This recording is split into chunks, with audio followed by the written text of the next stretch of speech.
Hey friends, welcome back to She's At It Again. Today is a cooler and rainy day in the middle of August, and we are so incredibly grateful for that rain. We needed it really bad in this dry part of Arkansas. But today I want to make a cherry Clafoutis, and I didn't want to leave you out of it. This is the first time I've ever made one, but the recipe's kind of intriguing to me. Thinking it's like a fresh cherry pudding. It almost looks like a bread pudding without the bread, if that makes sense.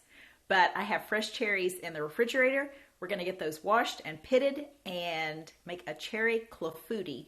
Now, the spelling of it looks like Clafoutis. It is not Clafoutis. It is not Clafoutis. It is Clafoutis. The S on the end is silent. It is a weird word, but I think it's going to be really good. We're going to invite some friends over to have it with us tonight. It's served warm, so I'll just bake it and keep it warm until dinner time. So let's get some cherries washed up here and let's make a cherry Clafoutis.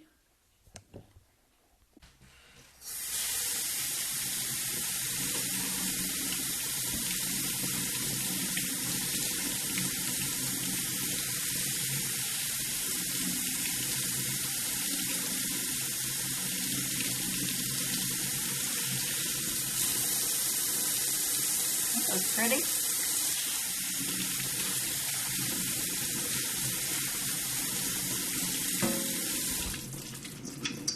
Okay, I've washed them with soap and water, and we're going to just start taking the stems off first. The reason you leave the stems on is because once you take the stem out, bacteria can get in this part, and that's normally the first part to start molding when you remove that. So we're going to remove all the stems, and then we're going to start pitting these.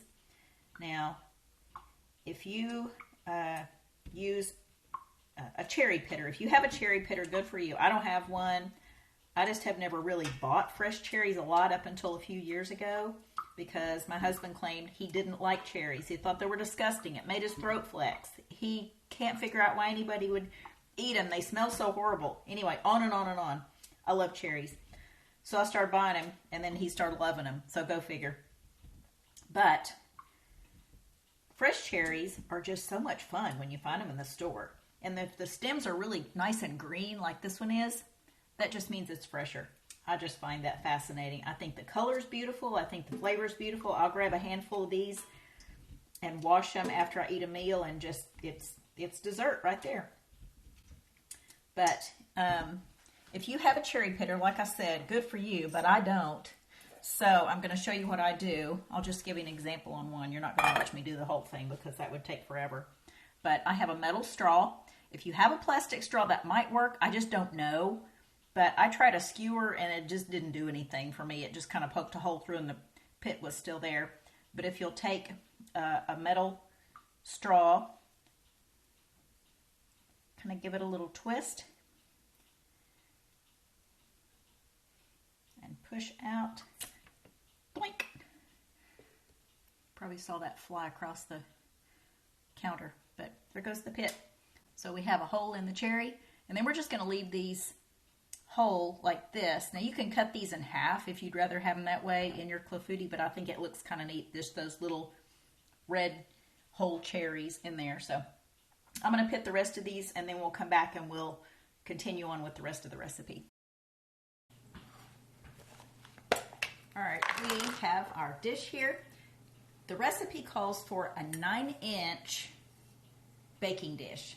So cake pan, pie pan, just casserole dish, whatever, but it at least needs to be 1.5 to 2 inches deep. Mine is 2 inches tall from bottom to top, and mine's about 12 inches long and about 8 inches wide. So all in all, we have about the same volume as a 9-inch pan.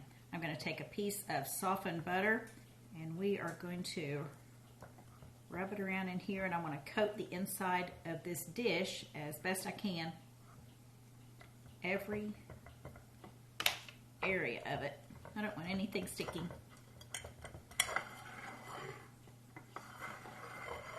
I have my oven preheating at 350 degrees.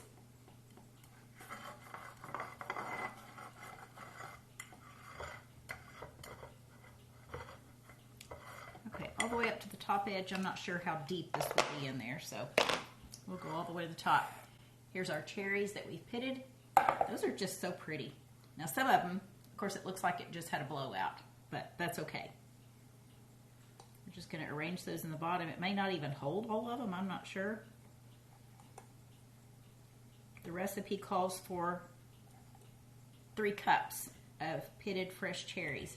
Now one of these looks like a sour cherry. I'm not sure if it is or not, but it's just lighter color than the others.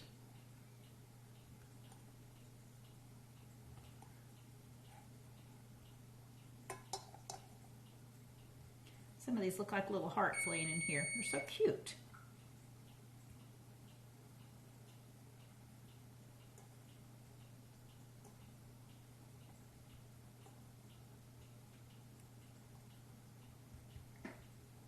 Okay. I'm not going to necessarily try to force too many of them in there. I want to put this red one right in the center though. Okay, that should be enough. I thought my hands were going to stain red, but they actually didn't get too stained, so I'm pretty pumped about that. All right, let's set the cherries aside, and in this dish, or in this bowl, we are going to mix 3 eggs and a ½ cup sugar. So, ½ cup. You can't really even see through that. My poor measuring cup that stays in my sugar container. My grandmothers used to do the same thing, and I always thought, why didn't she just wash that off? Well, you know how long it takes to dry a cup just to put it back in the sugar container? You might need that sugar just any time. So, all right, 3 eggs, 3 large eggs goes in this. And we're going to beat that just a bit until it gets smooth.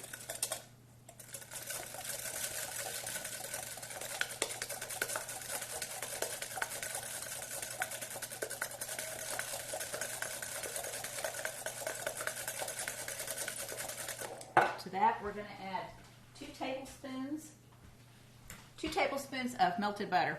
I keep walking away. I have my microphone just clipped onto something over here. I just get so tired of it being on my clothes and getting in the way.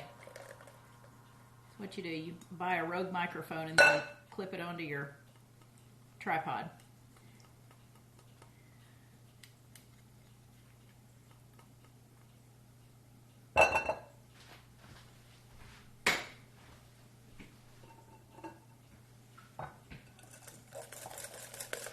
Whisk that in a bit.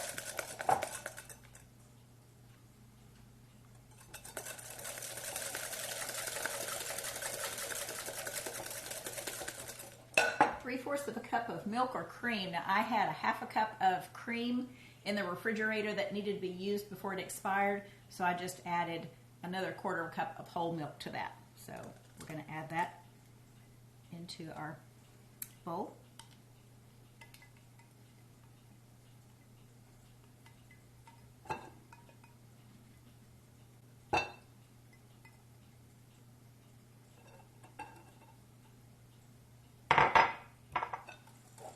Whisk that in.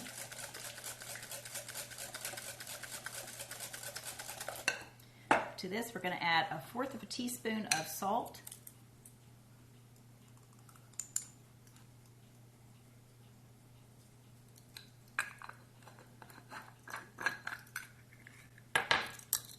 One teaspoon of vanilla. This is the last of my first batch I ever made of homemade vanilla. Don't worry, we got plenty of jars stashed away. Okay, a whole teaspoon of vanilla.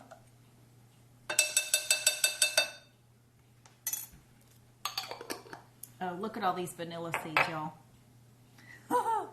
Look at that. Isn't that pretty? Oh, these are going to be so good. And we need 1/4 teaspoon of good almond extract. Now, find you some good almond extract. It doesn't take a lot. It's so super strong, but man, just in with something that is made with cherries, it just enhances it so much. It's a beautiful, beautiful fragrance and a fabulous taste.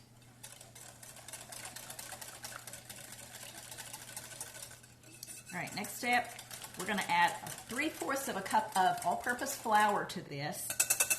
So we don't want to just keep beating the fire out of it, as my mother used to say, but we just want to mix it until there's no more lumps left in it. So I'm going to gently pour that in there. We're just going to kind of stir it with our spatula at first, see if that works.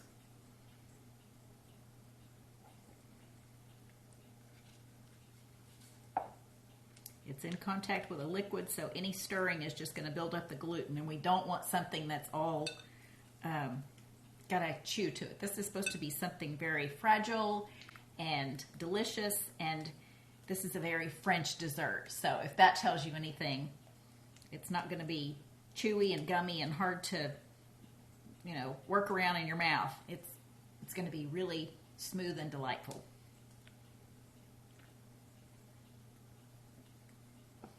Okay, we're going to use our whisk on this, but not for long.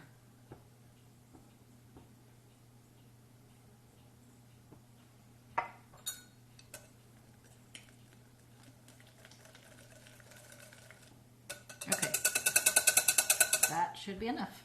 Whoops. All right, bring our bowl back over, or our pan back over here, and we're just going to pour our mixture over the top.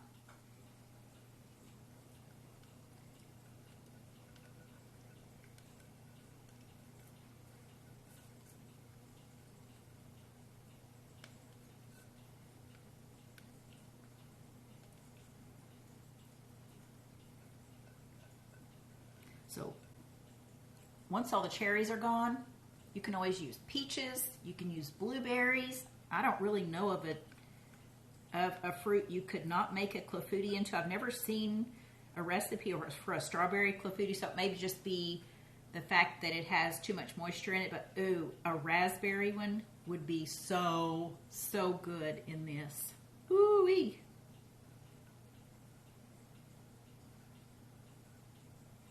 If you couldn't tell, I am just a freak over berries. Okay. I'm assuming the little pocket of air that's formed where we pushed the pit out of these kind of gives it a little bit of buoyancy. So that's why I'm pushing these down, maybe get that batter inside each one of the cherries so it doesn't just float to the top.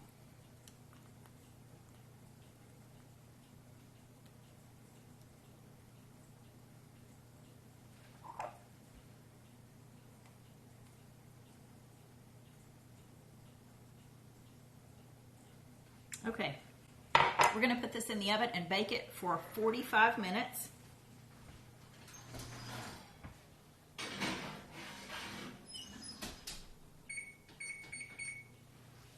Or until a toothpick inserted in the cake part of it, when inserted and pulled out, it doesn't have sticky batter left on it. So let's bake this for 45 minutes and then we'll take a look at it.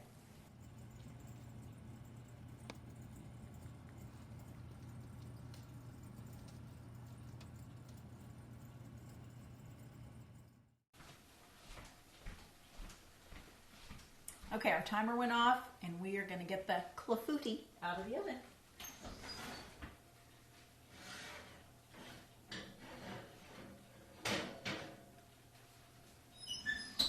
Oh, goodness. I'm not smart enough to make anything that looks this good. Isn't that pretty? Look, it's risen above the edge of the pan. Oh, this looks so good. Oh, it smells delightful. I can smell the almond extract in that. That's going to be so good. Okay, I have to let this cool off. So to serve this, you would cut this in wedges. If it were a circle, it would make perfect wedges, but these are going to kind of be oblong wedges. The first thing I'm going to do is, as soon as it cools off, I'm cutting a piece of this and I'm taking it to my neighbor because she knows I'm making this and she's as excited about trying it as I am.